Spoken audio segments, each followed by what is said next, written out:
I'm going to cook a very simple and traditional Italian dish called spaghetti with bottarga. We choose for this dish durum wheat pasta, bronze dyed.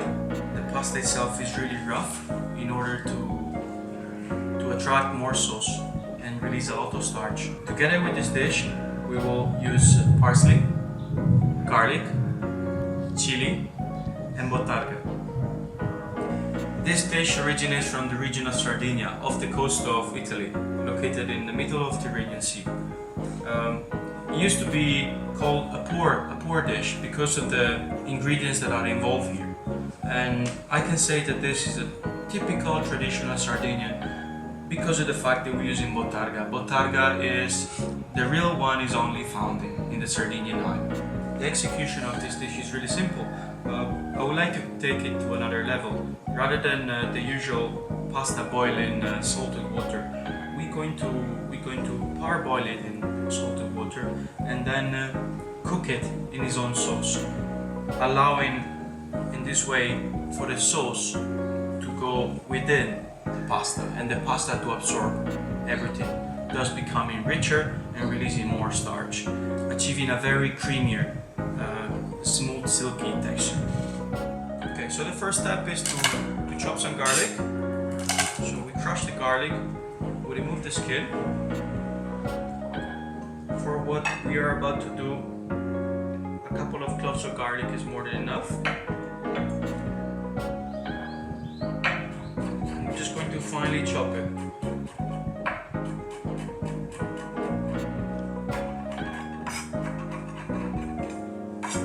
I like to add a little bit of salt to the garlic when I chop it, because it makes the process easier and faster, as I want to turn it into a paste. I do not like to have big chunks of garlic.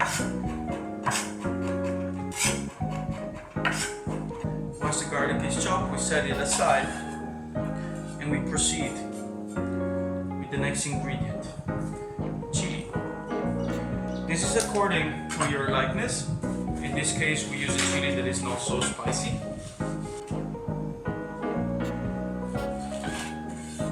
Unless you are a chili lover and can tolerate high levels of heat, you want to remove your seeds, because that's where most of the heat is. So we remove our seeds and we chop the chili.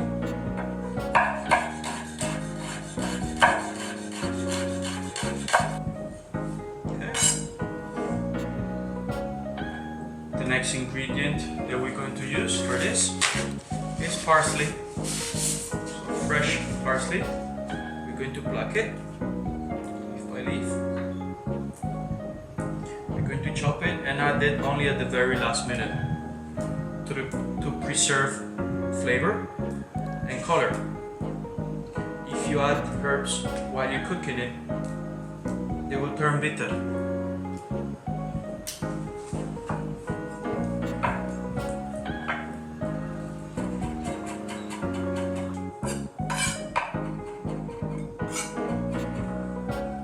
Now we have our main ingredients ready. We're gonna go and cook the sauce.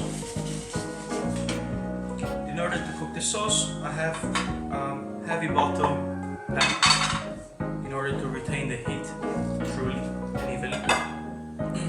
I warm up my pan, and when it's hot enough, I add a good amount of olive oil, extra virgin olive oil.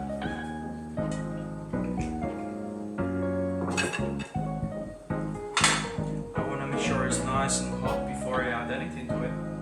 So once the oil is really hot, you can tell by its density it becomes more liquid. We add the garlic.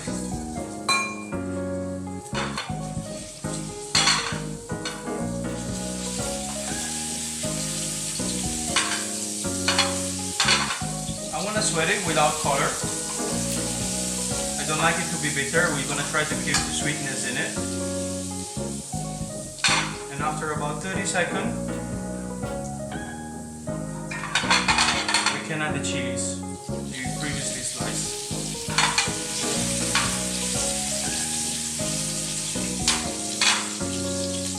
Turn down the heat. We're gonna let it go in just a minute.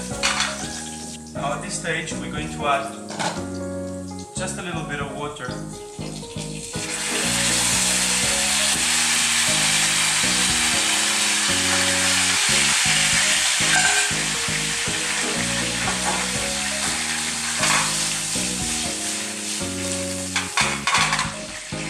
By adding water, we stop in the cooking process of the oil.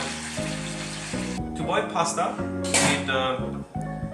we need a heavy bottom pot with plenty of water inside. Once the water is boiling, we add a bit of salt. The good ratio is about 20 grams per liter. We want the pasta to be salted, not salty, so just enough to taste. It is really important that the water boils before we add the pasta. In this case, I'm adding pasta enough for 2 people.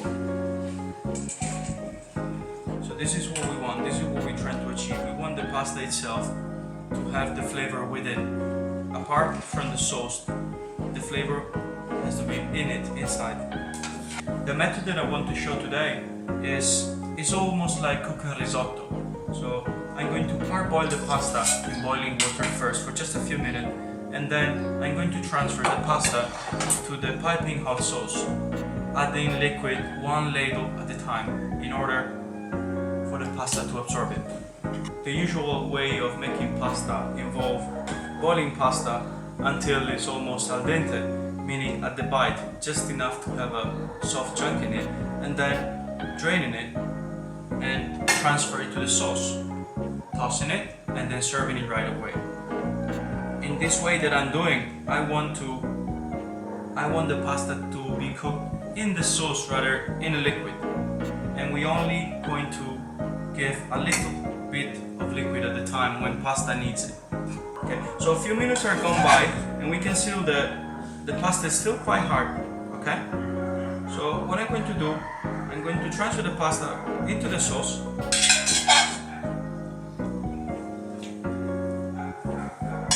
And carry on the cooking in the sauce. By doing so, I need to add a bit of water where the pasta has previously been boiled. Okay, as we can see now, the pasta is starting to get softer, and most of the liquid has been absorbed. So we add again a little bit of water where we have the pasta earlier. We want to use a lively fire when we're cooking this, and from time to time we also add a little bit of salt.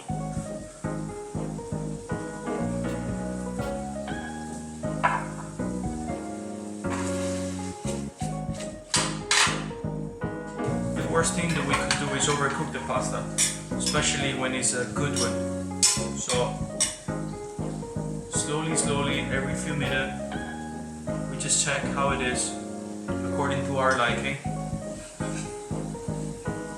and again we add a bit more stock because the pasta calls for it. So after about 5 to 6 minutes of cooking the pasta by adding liquid at a time, we can see that the oil in the sauce is gone and this creamy velvety sauce has formed. This is just an emulsion of the oil together with water that we added and the starch that the pasta released. So now it's ready, it's al dente, ready to be served. So what I'm gonna do is switch off the fire and add the parsley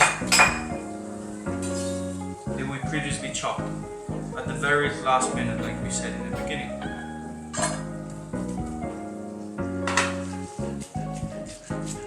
If the pasta seems too dry at this stage and we want it more somehow creamy or runny, all we have to do is add a little bit of the water, just like we did before,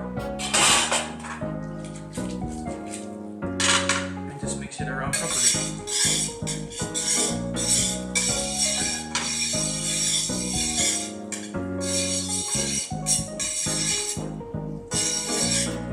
So now that my pasta is ready, I'm going to plate it.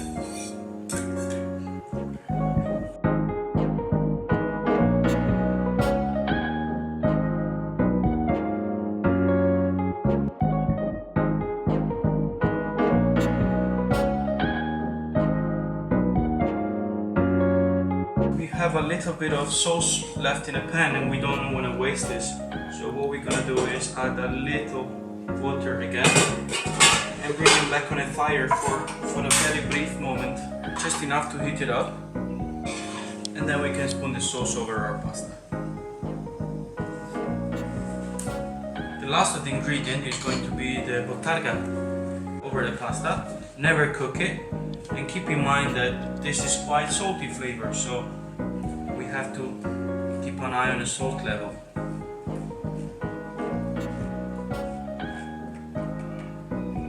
That's it. Enjoy.